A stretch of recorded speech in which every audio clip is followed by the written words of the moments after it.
It was a very early age that I started experiencing the negative of life. So at the age of 13 was when I really started getting into the wrong crowds. That's actually when I started self-harming. And then in 8th grade, that was the first time I was sexually assaulted. I knew that I wasn't comfortable. It wasn't until later that I realized how badly it hurt at that time. And so when I was 14, I got into a pretty toxic relationship. You know, I just still wasn't recognizing what I was dealing with, you know, and what I was going through was actually bad and not something that a normal kid should go through. And at the age of 15 was the first time I was raped. It was something that definitely felt violating, felt super uncomfortable, but I didn't understand that it was happening. And so like around that time, I mean, there was a lot of relationships, maybe even short or long, just with the wrong type of guys. And so when I was 16, I fell into a very bad domestic violence relationship. And whenever you're exposed to that at such a young age, you believe that that's what it is and that's what it's supposed to look like. While it was super duper hard to get out of that relationship, especially with the manipulation aspect of it, I finally did. But I was lost.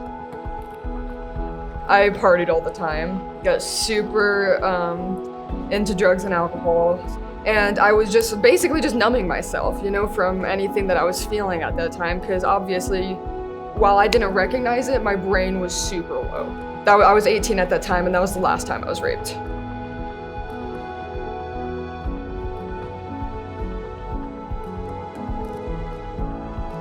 Whenever you're degraded so much and you're constantly told how worthless you are and you're constantly told that you're not right and you're doing all of these things wrong, I mean, that's what you start to believe.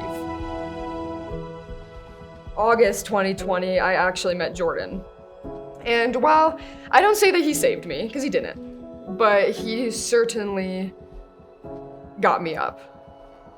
He introduced me to my worth that I never understood before, because I always based my worth off of men. I was the one that knew it was time to change. It was the second time I ever walked into Authentic Life. The night before that night, me and Jordan went fishing. And so like we walked in to church that morning with our boots all covered in mud, and like we were literally like leaving like mud trails behind us. Bruce started like talking, and it was just about like leaving behind your past. He started using an analogy, and he was like, do you ever trudging through the mud while you're fishing and you get stuck and you're just like, you just gotta get out of the mud, you just can't let it hold you back and everything. And that's when he looked at me like straight in the face. And while he was telling this, and he was just like, just let it go. Invites everybody who hasn't come to Jesus yet to, you know, raise their hand and accept Jesus Christ as your savior. And I just did it. I didn't even think about it. It was like Jesus was standing over me. Like that's the only way I can describe it, is like, it was just like, all right, this is mine now. Let me just take all of this baggage off your shoulders. That was just the day that everything changed, you know? Everything got a little bit brighter. And while I still struggled, and I still struggle to this day, it's just so, I understand my path now. It was like ultimately me showing up, you know, that really did it. And I'm so proud of myself for doing that.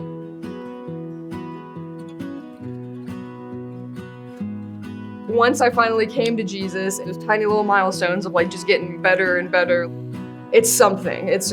Even if it's the tiniest bit of growth, it's something. And then once you start realizing that you have the potential to be able to actually make yourself healthier, then you realize you're already healed.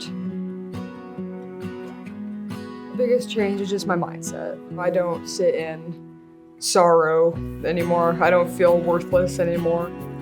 I have lived this, and I know God is real, and I've seen Him work miracles, not just myself, but on people around me. And now I'm just in a place where I genuinely am like so eager to live my life, you know, and I'm 100%, I mean, it was God. And it was cool that I was the one that was able to have the opportunity to do that. that was the first day of rewriting my story.